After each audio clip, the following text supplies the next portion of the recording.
The Galactic Council chamber had never been so quiet. Over 1,000 alien leaders sat in their high seats. Some had fur, some had scales, others had glowing eyes or floating bodies. All were waiting. At the center of the grand chamber stood a single human. Captain Rafe Calderon, now wearing a clean black uniform with the Earth insignia on his chest, took a slow breath. This was not a courtroom. This was not a battle. But it was the most important fight of his life. Behind him stood Ambassador Lornex, who had risked everything to give Earth this chance. The council speaker finally spoke, his voice echoing from floating drones above. "You may speak for your species, human." Rafe stepped forward.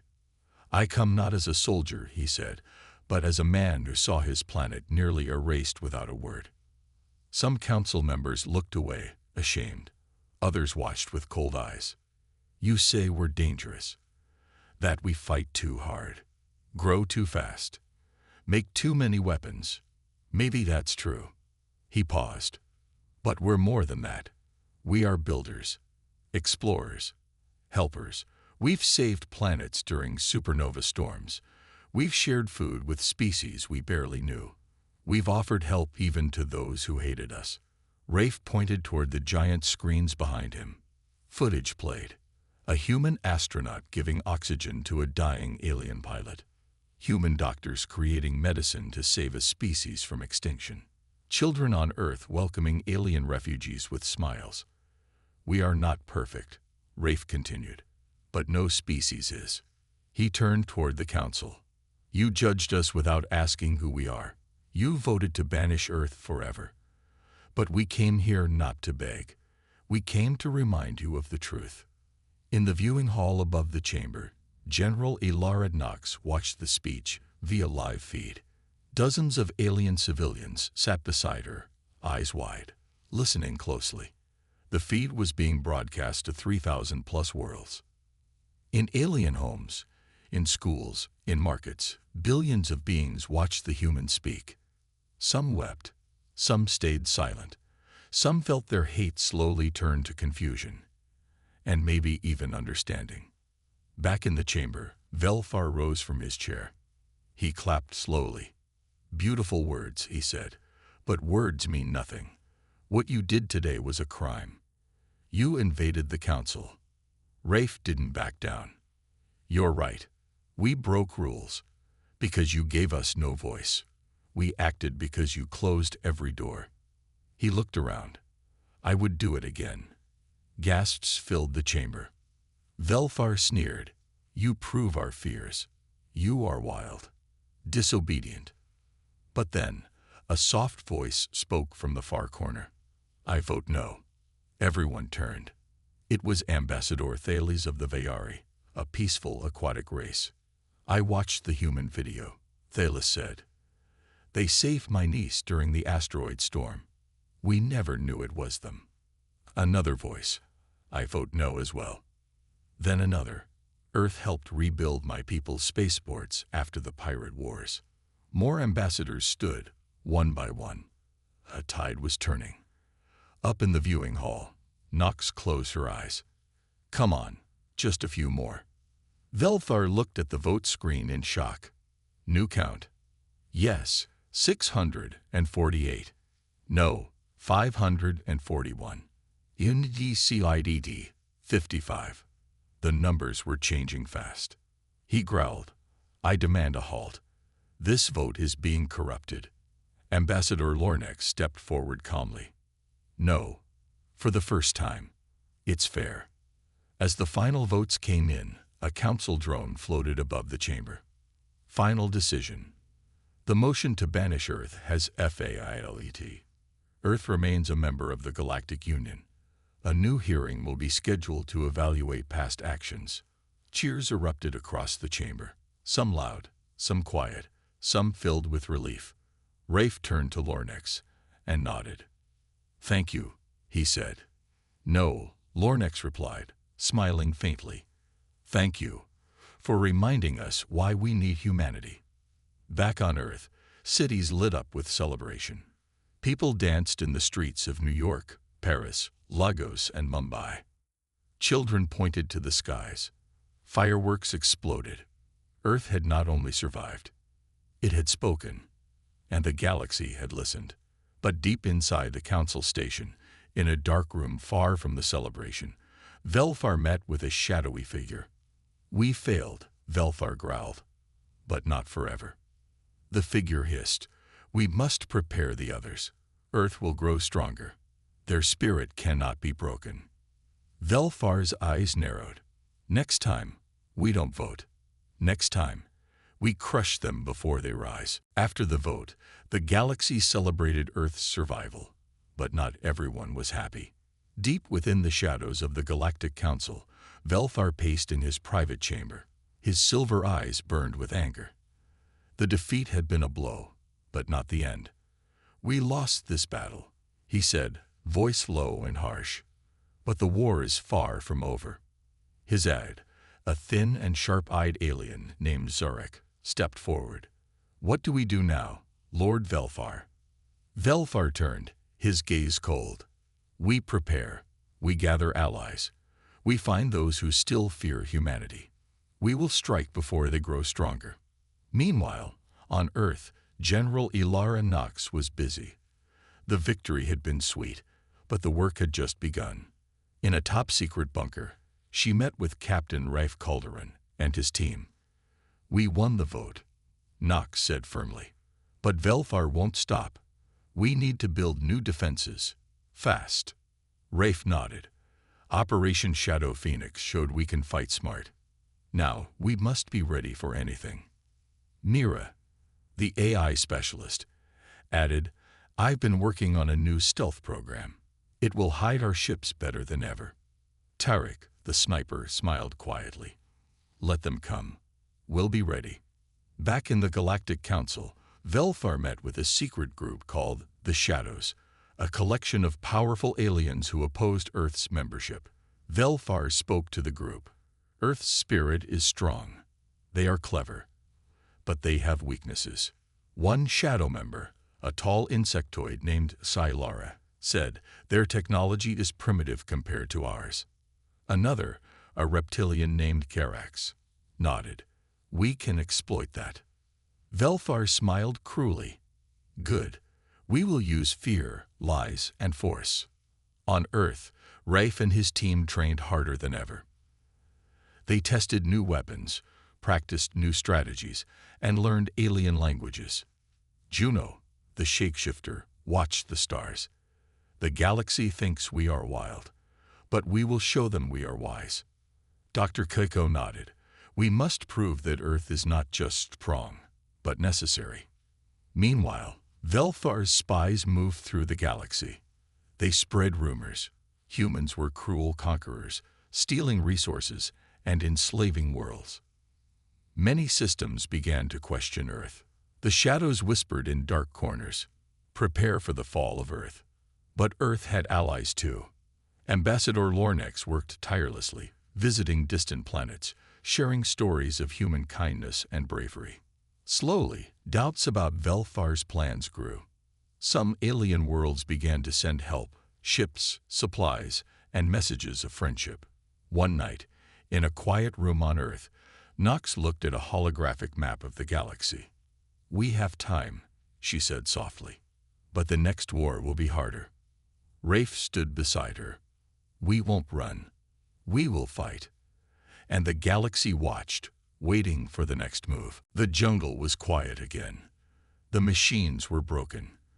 The humans were safe, but their minds were heavy. Commander Trass had sent a message from the Auric Alliance. It came through an old crackling device found in the ruins of a destroyed robot. The message was clear and cold. "Humans, you survived our tests. You showed strength. Join us. Accept our rule, or be destroyed." Ellen Gray held the message in her hands. Around her, the village waited.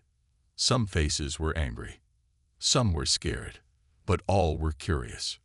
"What does it mean?" a young boy asked. "It means a choice," Ellen said.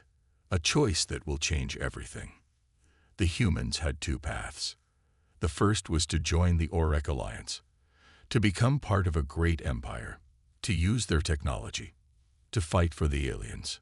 The second was to refuse, to stay free, to fight alone, to risk everything. Devon stood by the river, thinking. Join them, he said quietly to himself. Gain power, weapons, and allies, but lose who we are. He looked at the stars and remembered their crash. We came here with nothing. No guns, no armor, just humans. That's why we survived. That's why we are strong.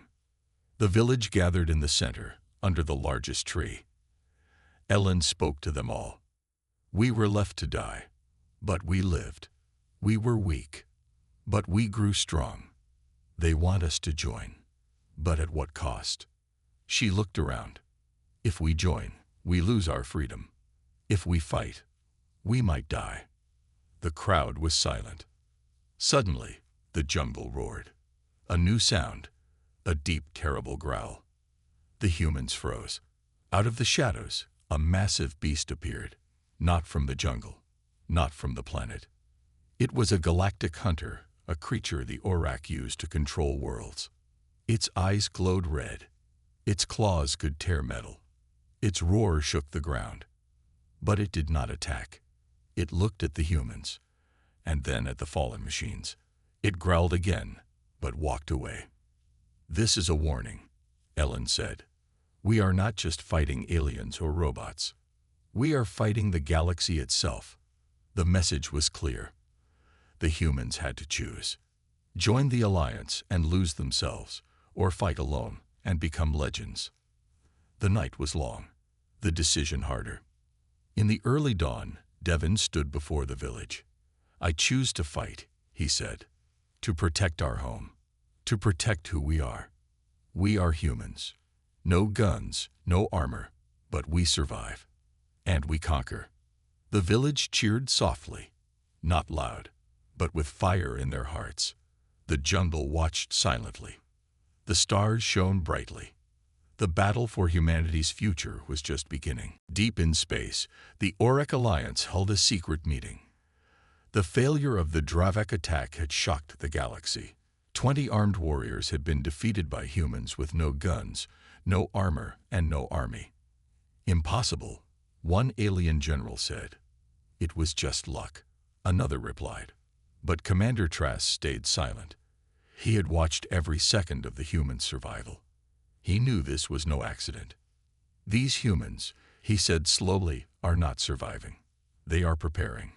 To prove once and for all that humans were weak, the Aurak Alliance launched Test Bravo. This would not be a sneak attack. It would be a full-force challenge. No hiding, no tricks. 1,000 robotic soldiers would be sent to the jungle planet. Fast, strong, ruthless. No blood, no fear, no mercy.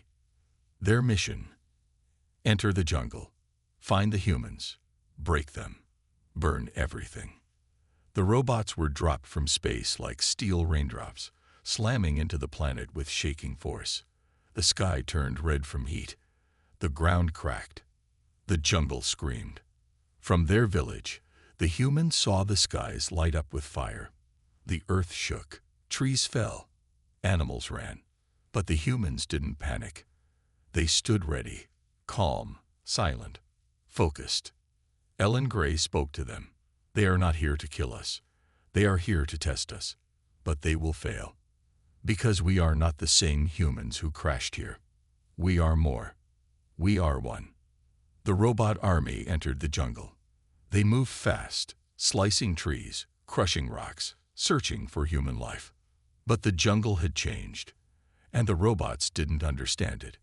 They walked into mud pits, got stuck in tree roots, and were attacked by wild creatures trained by humans. Giant birds flew over them, poison bugs crawled into their circuits. And from the trees, the humans watched. They didn't fight the robots head-on. Instead, they used sound, bird calls, echo drums, and whistle traps to confuse the machines. Some robots turned on each other. Others got lost. A few exploded without warning. Devon led a small group of scouts. They didn't carry guns. They carried mirrors, smoke bombs, and vines with sharp stones. One by one, they broke small robot teams using tricks and speed. It's not about killing them, Devon told the others. It's about making them useless. In the command ship above, ORAC leaders grew angry. Why are our machines failing? They are just villagers. Commander Trask whispered, they are villagers who learn like warriors. He turned to his crew. Send all remaining units. Crush them. Now, 600 robots rushed toward the human village, breaking everything in their path. The final battle had begun. But the humans were ready.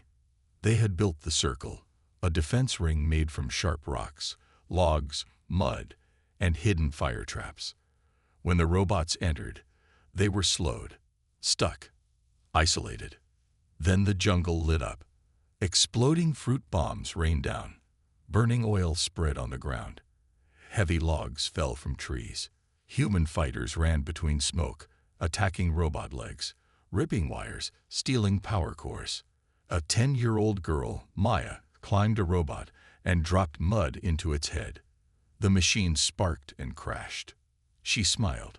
After 2 full hours of chaos, the battlefield became quiet. Smoke rose. The ground was filled with robot parts. The ORAC Alliance had lost 850 machines. The humans had lost no lives. The galaxy watched in silence. How could unarmed humans beat machines? The ORAC Council ordered Commander Trask to explain. He simply said, "You tested them. Now they are ready. And they remember who they are." That night, the humans didn't celebrate. They didn't cheer. They cleaned the land, buried the broken, collected the machines, learned new ideas. They were no longer survivors. They were building a future. The galaxy was quiet, but beneath the silence, tension grew like a storm. On Earth, Captain Rafe Calderon stood on the observation deck of the newest human warship, the Resolute. Its massive hull glowed softly in the starry night. Beside him, General Ilara Knox watched the screens carefully. "We have allies," Knox said, "but the shadows are still moving." Rafe clenched his fists.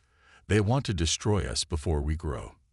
Far away, in a hidden base cloaked by asteroid fields, Velfar and the shadows prepared their fleet. Ships larger than cities hummed with power. Velfar's voice echoed through the command room. "This is the final warning. If Earth does not surrender, we will strike first." His eyes gleamed. "The galaxy will know who is strongest." Back on Earth, Mira checked the latest data feeds. "New fleets detected near the rim sectors," she said. "They're gathering fast." Tariq aimed his sniper rifle at a target simulator. "We'll make sure they don't get close." Juno shifted her shape, muscles tense. "The fight is coming." Ambassador Lornek stood before the Galactic Council once more. "We have seen darkness rise," he said, "but also light." His voice carried hope. "Let us unite, not divide. Let us face this threat together." Some aliens nodded. Others clenched fists, ready for battle. The vote for alliance support began. Yes, 742. No, 317. Inditi side EED, 37. Every second, the numbers shifted. Velfar watched in fury. This cannot continue. In space, the first skirmishes began. Human ships darted like shooting stars, firing pulses that lit the void. Velfar's forces responded with deadly precision. Explosions bloomed in darkness. But humans fought with courage, cleverness, and heart. On the front lines, Rafe led a squadron through an asteroid field. "We hold the line," he said calmly. Behind him, his team fired lasers and dodged enemy fire. Suddenly, a massive enemy cruiser loomed ahead. "Target locked," a voice called out. Rafe's eyes narrowed. "Hold steady. We're not done yet." Back on Earth, General Knox addressed the world. "Today, we fight not just for Earth, but for all who believe in freedom." Her words echoed in every home. Millions stood united. In the council chamber, Ambassador Lornex's voice rose. We must find peace before the stars burn. Velfar snarled, but some council members nodded. A fragile hope flickered. The galaxy held its breath. Would Earth survive the coming storm? Would old enemies become new friends? The final battle was near. The jungle was quiet after the battle. The stars shone bright above the green trees. The humans had won, not because they had the strongest weapons, but because they never gave up. Ellen Gray stood at the edge of the village, looking up at the sky. This is just the beginning, she said. We survived when others said we would fail. We fought without guns. We fought without armor. We fought with our hearts. Commander Trask sent a new message to the galaxy. Humans are not weak, he said. They are a force the galaxy must respect. They fight differently, but they fight to win. The Orek Alliance and other alien races began to change their minds. No longer did they see humans as easy prey. Now they saw a new kind of power, one that came not from weapons, but from will, from courage, from unity. Back in the jungle, Devon smiled as children played near the river. They said we had nothing, he said, but we had everything. Our mind, our spirit, our love for home. The humans had rebuilt their village, stronger than before. New homes grew from the earth. New paths led deep into the jungle. And humans were ready, not just to survive, but to lead. The galaxy was watching. A new dawn had come. A dawn where humans stood tall. A dawn where humans were not the weakest. A dawn where humans were the conquerors. No guns, no armor, just humans. The jungle planet was quiet again, but the humans were not. They had survived the crash. They had survived the first months. Now, they were learning, working, building. Every day, their small village grew bigger. Walls were stronger. Fires were brighter. And the people, they were faster, smarter, more connected. But what the humans didn't know, they were being watched. High in the sky, above the clouds, an invisible ship floated. It belonged to the Orek Alliance, the same alien empire that had laughed at humans before. Inside the ship, a team of scientists, spies, and soldiers watched the humans like animals in a zoo. Cameras, heat sensors, drones flying silently over the trees. Every word, every step, every sound, it was all recorded. They have no laser guns, said one Orek scientist. No plasma shields, added another. Yet they grow stronger each day. Commander Trask, the leader of the Orek mission, looked at the screen. His face was hard, his voice cold. They are dangerous, but not because of tools, because of mind. Back on the planet, the humans were changing. Not their bodies, but their way of thinking. They no longer waited for safety. They created it. They didn't hope for rescue. They became their own saviors. Children helped build water systems. Teenagers learned how to hunt and cook. Elders taught others how to make medicine from plants. Every problem had a solution. Every fear became a lesson. And every person had a purpose. One young man, Devon, created a warning system using bird calls. If something moved in the jungle, animals, drones, or danger, he could signal the whole village in seconds. The Orek drones saw it all and got nervous. We must test them, Commander Trask said. Test? Asked a soldier. Yes, we send a small group of fighters to scare them. Just a push. Let's see how they react under pressure. The order was given. That night, 3 Orek scout soldiers landed in the jungle, far from the human village. They were invisible, fast, and trained in stealth. They moved like shadows between the trees. They set traps, cut down food sources, left marks near the village. They wanted the humans to feel fear. But something unexpected happened. The humans did not run. They noticed the changes. They studied the marks. They tracked the movement. And in just 2 days, the humans found the Orek scouts' hiding spots and trap them. No blood, no killing, just strategy. One of the Orek soldiers was caught in a net made from tree vines. Another was surrounded by smoke bombs and blinded. The last one got stuck in a mud pit and was pulled out by two human teenagers. The humans tied them gently, gave them water, and kept them in a guarded hut. "They don't even kill their enemies," said the Orek soldier, now returned to the mothership. "They fight with traps, with patience, with silence." Commander Trask frowned. "They are learning too fast." Then came another surprise. The humans began talking to the captured aliens, not with anger, but with curiosity. "Why are you watching us?" asked Ellen Gray. "Do you think we're weak?" One alien said nothing, but the fear in his eyes was enough. The humans didn't torture, didn't threaten. They just listened and learned. Back in space, a new report was sent across the Orek network. Humans are not fighting with weapons. They are fighting with unity, trust, and planning. Recommend caution. The High Council laughed. "Still just animals," they said. But Commander Trask knew better. They are not animals. They are becoming something else. On the jungle planet, Devon stood on a wooden tower and looked at the stars. He whispered, "We were left to die, but now we live." His eyes burned with quiet fire. "We will not stop. We will not break. We are human." The jungle was alive. It had strange animals, tall trees, loud sounds, and deadly dangers. Many who entered never came back. For aliens, this planet was a wild beast, a place to fear. But for the humans, it became something else. It became home. They didn't control the jungle. They learned from it. They studied every plant, every sound, every movement. They respected it. And in return, it started protecting them. Far away, in a desert world, a violent alien tribe known as the Dravak heard the Orek report. "Humans," one Dravak warrior laughed.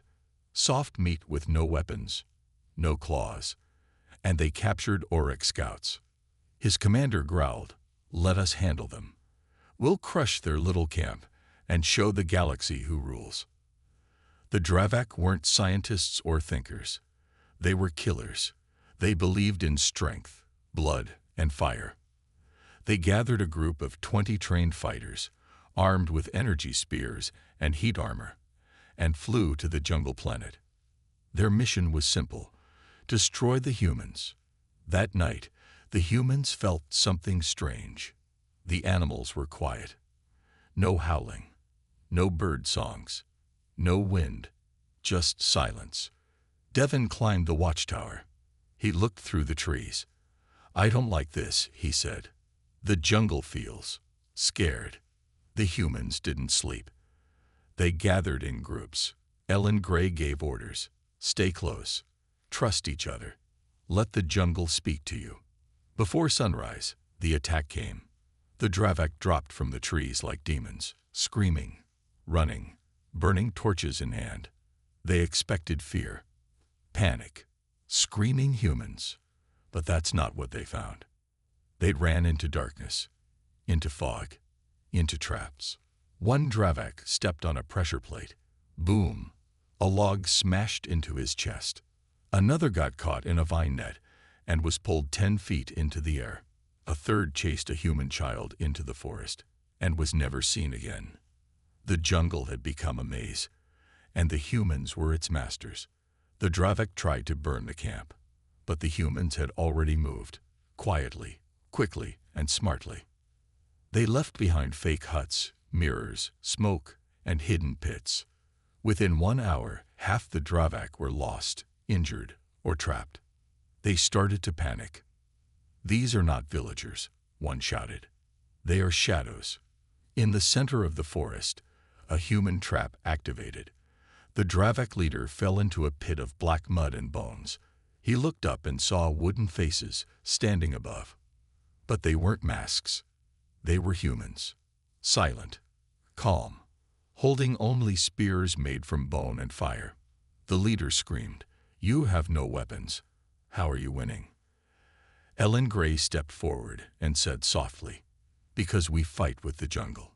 Because we fight for each other. Because we are human." When the sun rose, only 6 Dravak survivors remained. They dropped their weapons and ran into the trees, leaving behind armor, gear, and fear. One was found days later, hiding in a cave, crying. When he was taken back to the Dravak homeworld, he said only one thing: "The jungle belongs to them now. And so does fear." Back in space, the Aurak Council received a new report. First alien strike failed. Enemy has no guns, but high-level coordination, ambush skills, and natural defense control. Humans are not prey. They are predators now. Still, some leaders laughed. But Commander Trask did not. He looked at the report and said, "This is your warning, the first and last." On the jungle planet, the humans began collecting pieces from the Dravak weapons. Not to use them, but to learn from them. They didn't become soldiers. They became something more dangerous. Survivors who remember, builders who adapt, humans who never stop.